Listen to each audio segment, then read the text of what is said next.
Hello दोस्तों, कैसे हैं आप लोग। मैं हूं आयुष और स्वागत है आपका रीकैप अड्डा में। तो आज हम कवर करेंगे द शॉशैंक रिडेम्पशन मूवी को, जो कि IMDb रेटिंग में सबसे टॉप पर है। तो चलिए शुरू करते हैं। तो कहानी की शुरुआत होती है एंडी डुफ्रेन से, जो कि एक बहुत ही बड़े बैंक का बैंकर होता है और जज उसकी वाइफ और उसकी वाइफ के लवर के खून के इल्जाम में उसे उम्र भर की सजा सुनाता है। और फिर एंडी को एक ऐसी जेल में भेज दिया जाता है जहां से आज तक कोई भी कैदी भाग नहीं पाया, और इस जेल का नाम होता है शॉशैंक रिडेम्पशन। और इस जेल में ऐसे ऐसे कैदी होते हैं जिन्होंने अपनी पूरी जिंदगी इसी जेल में बिता दी है। जब वो इस जेल में आए थे तो बाहर की दुनिया अलग थी, लेकिन अब बाहर की दुनिया पूरी तरीके से बदल चुकी है। और साथ ही इस जेल के रूल्स बहुत सख्त हैं। अगर कोई गलती करता है या जेल से भागने की कोशिश करता है तो उसे मार मार कर अधमरा कर दिया जाता है। और एंडी इस जेल में आने के बाद बहुत दिनों तक किसी से बात नहीं करता, लेकिन एक दिन एंडी एक कैदी से मिलता है जिसका नाम रेड होता है। रेड इस जेल में बाहर से किसी भी चीज का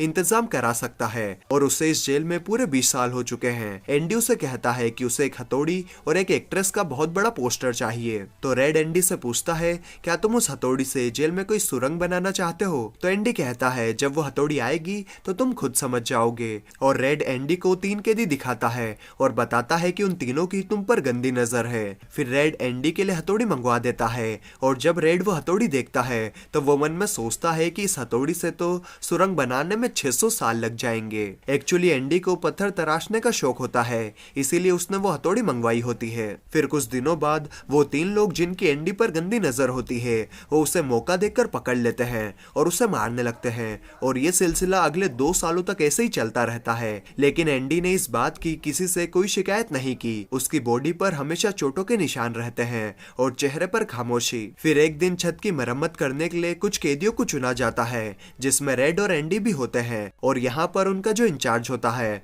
उसका नाम हेडली होता है। हेडली थोड़ा परेशान होता है और अपने साथियों को बताता है कि मेरे भाई ने मेरे नाम पर $30,000 किए हैं, लेकिन इसका कोई फायदा नहीं। सारा का सारा पैसा गवर्नमेंट के पास टैक्स के रूप में चला जाएगा। और ये बात एंडी और उसके साथी भी सुन रहे होते हैं। और एंडी हेडली के पास आता है और उससे पूछता है, क्या तुम अपनी वाइफ पर भरोसा करते हो? और ये बात सुनकर हेडली को गुस्सा आ जाता है और वो एंडी को पकड़कर छत के कॉर्नर पर ले जाता है। लेकिन इससे पहले कि वो उसे नीचे फेंकता, एंडी बताता है कि गवर्नमेंट का एक रूल है जिसके हिसाब से कोई भी इंसान अपनी वाइफ को पूरी उम्र भर में $60,000 गिफ्ट कर सकता है और इस पैसे पर किसी भी तरह का टैक्स नहीं लगता। और इस काम के लिए तुम्हें एक वकील की जरूरत होगी, लेकिन मैं ये काम तुम्हारे लिए फ्री में कर सकता हूँ। बदले में तुम मेरे सभी साथियों को 3-3 बियर पिला देना। और फिर अगले दिन हम देखते हैं कि एंडी के सभी साथी छत पर बैठकर मजे से बियर पी रहे होते हैं, मतलब कि एंडी ने हेडली का काम कर दिया होता है। फिर कुछ दिनों बाद सभी कैदियों को जेल में मूवी दिखाई जाती है और एंडी उस कमरे से बाहर चला जाता है, लेकिन जब वो बाहर जाता है तो उसे वो 3 लोग वापस पकड़ लेते हैं और जिस रूम से मूवी चल रही होती है वहां पर ले आते हैं। लेकिन एंडी उन तीनों में से जो उनका हेड होता है उस पर वार कर देता है, जिसकी वजह से वो तीनों एंडी को बहुत बुरी तरीके से मारते हैं। और वो एंडी को इतनी बुरी तरीके से घायल कर देते हैं कि एंडी 1 महीने के लिए हॉस्पिटलाइज हो जाता है। और जिसने एंडी को मारा था उसे 1 हफ्ते के लिए काल कोठरी में डाल दिया जाता है। और फिर 1 हफ्ते के बाद जब वो वापस अपने सेल में आता है तो वहां पर हेडली होता है, जिसका एंडी ने $30,000 का टैक्स बचाया था। और हेडली उस आदमी को इतनी बुरी तरीके से मारता है कि वो हमेशा के लिए अपंग हो जाता है। और कुछ दिनों बाद जो जेल का वार्डन होता है वो एंडी के सेल में आता है और उसके सेल की तलाशी करवाता है, लेकिन सेल की तलाशी सिर्फ एक बहाना होती है, बल्कि हेडली ने उसे बताया था कि किस तरीके से एंडी ने उसके $30,000 का टैक्स बचाया था और इसीलिए वो एंडी से मिलना चाहता है। और एंडी के हाथ में एक बाइबल होती है जिसे वो ले लेता है, क्योंकि उसे भी बाइबल पर बहुत विश्वास होता है। और एंडी के सेल में बहुत सारे एक्टर्स के फोटो होते हैं और साथ ही एक एक्ट्रेस का बहुत ही बड़ा पोस्टर होता है। और वार्डन कहता है, वैसे तो मैं ये सब चीजें अलाउ नहीं करता, लेकिन कभी कभी इन चीजों को नजरअंदाज किया जा सकता है। और सबसे हैरानी की बात ये होती है कि एंडी के सेल में से किसी को भी वो हथौड़ी नहीं मिलती जो कि उसने रेड से मंगवाई थी।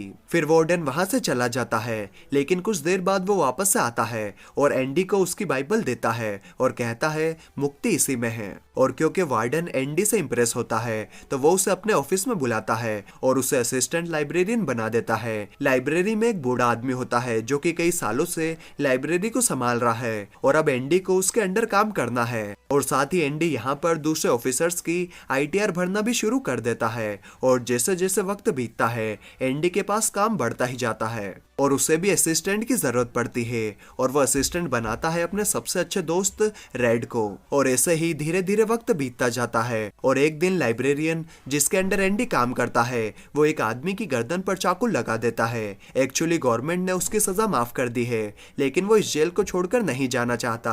आज उसे इस जेल में 50 साल हो चुके हैं और अब यही उसकी दुनिया है और उसे लगता है कि अगर उसने किसी का खून कर दिया तो उसकी सजा बढ़ जाएगी और उसे इसी जेल में रखा जाएगा।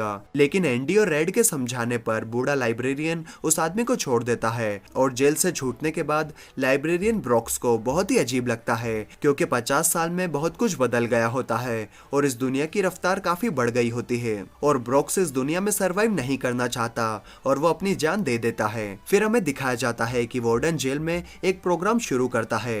प्रोग्राम का नाम होता है इन आउट। इस प्रोग्राम में जेल के कैदियों को जेल के बाहर ले जाकर काम करवाया जाता है ताकि उन्हें पता चले कि मेहनत से पैसे कैसे कमाए जाते हैं। और इस प्रोग्राम के जरिए वार्डन को बहुत सारे कॉन्ट्रैक्ट्स मिल जाते हैं क्योंकि जेल के कैदियों की लेबर्स बहुत सस्ती होती है और वार्डन बहुत सारे पैसे कमा लेता है लेकिन उसका ये पैसा ब्लैक का होता है और एंडी उसकी मदद करता है और वो उसका पार्टनर एक ऐसे आदमी को बनाता है जो कि इस दुनिया में है ही नहीं। वो रेंडल स्टीवंस नाम के नकली डॉक्यूमेंट्स बनाते हैं और उसके अकाउंट में सारा पैसा ट्रांसफर कर देते हैं ताकि अगर पुलिस को पता भी चल जाए तो पुलिस एक ऐसे आदमी को ढूंढ रही होगी जो कि इस दुनिया में है ही नहीं। फिर जेल में एक नया कैदी आता है जिसका नाम टॉमी होता है और टॉमी बहुत यंग है और वो कई जेलों में जा चुका है और जब उसे पता चलता है कि एंडी ने आज तक बहुत सारे लोगों की मदद की है तो वो उसके पास जाता है और कहता है कि मैं अपनी हाई स्कूल की पढ़ाई पूरी करना चाहता हूँ ताकि जेल से निकलने के बाद मैं अपने बीवी बच्चों के साथ एक अच्छी जिंदगी जी सकूं। और एंडी इसमें उसकी मदद करता है। और एक दिन टॉमी रेड के पास जाता है और उससे पूछता है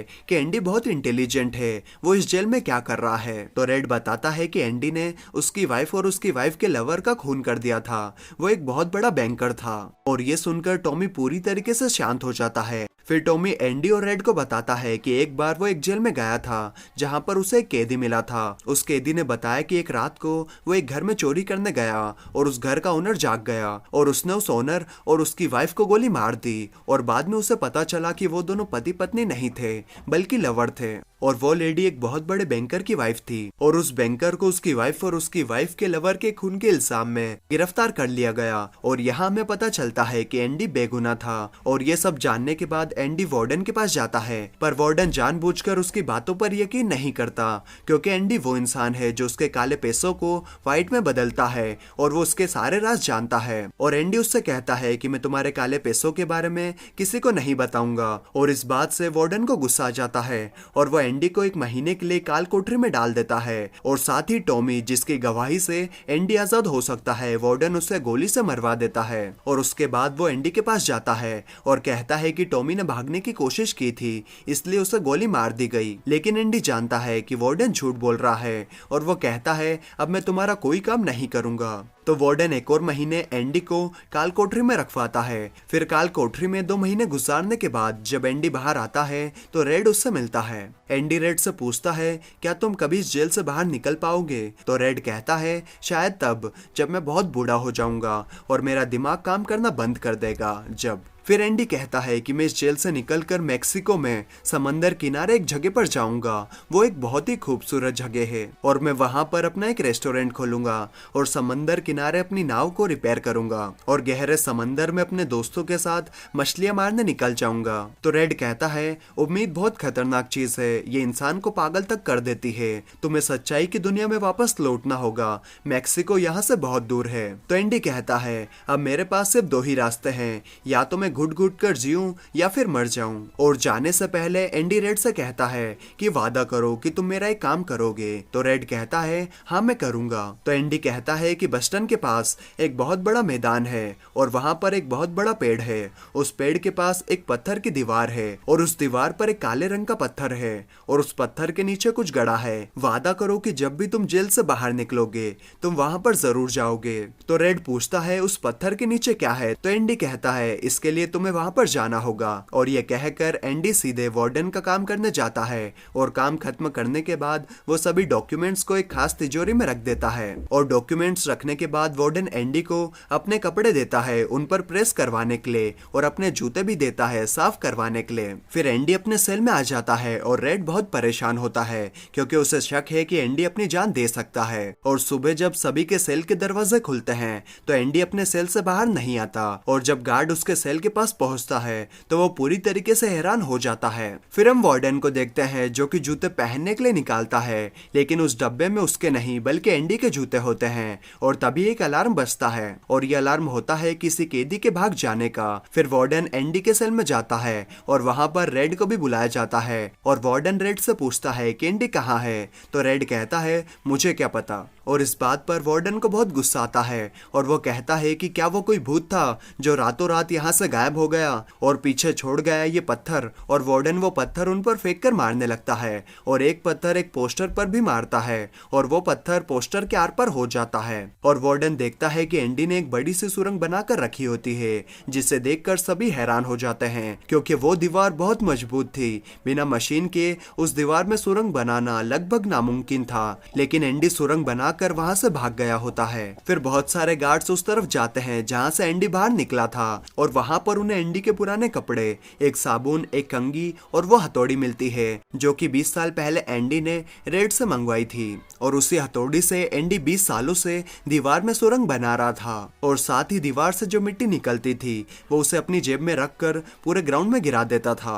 और आखिरी बार जब एंडी ने वार्डन का काम किया था तो उसने वार्डन के सभी काले पैसों के डॉक्यूमेंट्स अपने पास रख लिए थे, और अपनी बाइबल को उसने वार्डन की तिजोरी में रख दिया था। और साथ ही वार्डन ने जो कपड़े उसे प्रेस करवाने के लिए दिए थे, एंडी उन कपड़ों को अपने कपड़ों के अंदर पहन लेता है, और साथ ही वार्डन के जूते भी पहन लेता है। और रात को जैसे ही सारी लाइट्स बंद होती है, एंडी उस सुरंग से बाहर निकलता है। उसके बाद वो एक गटर की पाइप तोड़ता है, और उस गटर की पाइप से रेंगते हुए वो उस जेल से बाहर निकल जाता है जिस जेल से आज तक कोई भी भाग नहीं पाया था, वहां से वो भाग जाता है। फिर अगली सुबह एंडी उस बैंक में जाता है जहाँ पर वार्डन का पूरा काला पैसा था, और वो सारा पैसा उस आदमी के नाम से था जो कि असली में है ही नहीं, और एंडी ही जेल से उसके साइन करता था। और एंडी के पास उस नाम के सारे डॉक्यूमेंट्स भी होते हैं, और एंडी बैंक से वो सारे पैसे निकाल लेता है, और वो पैसे होते हैं 2.95 मिलियंस। और अब एंडी आजाद होने के साथ साथ बहुत अमीर भी है। और एंडी वार्डन के सारे काले चिट्ठों के सबूत मीडिया को भेज देता है, और अगली सुबह ये खबर अखबार में भी छप जाती है। और जब वार्डन तिजोरी खोलकर देखता है तो वहां पर डॉक्यूमेंट्स नहीं बल्कि बाइबल होती है, और बाइबल के पहले पेज पर एंडी ने लिखा होता है तुमने सही कहा था, मुक्ति इसी में है। और जब वार्डन पेज पलट कर देखता है तो वो देखता है कि वहां पर हथौड़ी रखने की पूरी जगह बनी होती है जिसके अंदर एंडी अपनी हथौड़ी छुपा कर रखता था। और वार्डन का चिट्ठा खुलने के बाद पुलिस उसे गिरफ्तार करने आती है, लेकिन उससे पहले ही वो अपने आप को गोली मारकर सुसाइड कर लेता है। और कुछ वक्त के बाद रेड की सजा भी माफ कर दी जाती है, लेकिन बाहर की दुनिया में रेड का मन बिल्कुल नहीं लगता, और रेड भी अपनी जान देने का सोचता है, लेकिन उससे अपना वो वादा याद आता है जो कि उसने एंडी से किया था। और वो उस जगह पर जाता है जहां पर एंडी ने उसे जाने के लिए कहा था, और जब वो काले पत्थर को उठाकर देखता है तो उसके नीचे उसे एक डब्बा मिलता है, और उसमें कुछ पैसे और एक लेटर होता है जो कि एंडी का होता है। और उस खत में एंडी ने लिखा होता है कि तुम्हें वो जगह याद है जो मैंने तुम्हें बताई थी, तुम उसी जगह पर आ जाओ, मैं वहीं पर तुम्हारा इंतजार कर रहा हूँ। और उसके आगे एंडी ने लिखा होता है कि उम्मीद सबसे अच्छी चीज होती है, बल्कि सभी अच्छी चीजों में सबसे अच्छी, और अच्छी चीजें कभी नहीं मरती। फिर रेड उस जगह पर पहुंच जाता है और वो देखता है कि एंडी वहां पर बैठकर अपनी नाव ठीक कर रहा है। और यहीं पर ये मूवी खत्म हो जाती है। तो आपको ये मूवी कैसी लगी कमेंट करके जरूर बताएं, और अगर वीडियो अच्छी लगी तो यार एक लाइक तो बनता है, और यहाँ तक आए हो तो चैनल भी सब्सक्राइब कर ही लो यार, मैं आपके लिए ऐसे वीडियोस लाते रहूंगा। तो चलिए मैं मिलता हूँ आपसे अगली वीडियो में, तब तक के लिए bye bye and take care.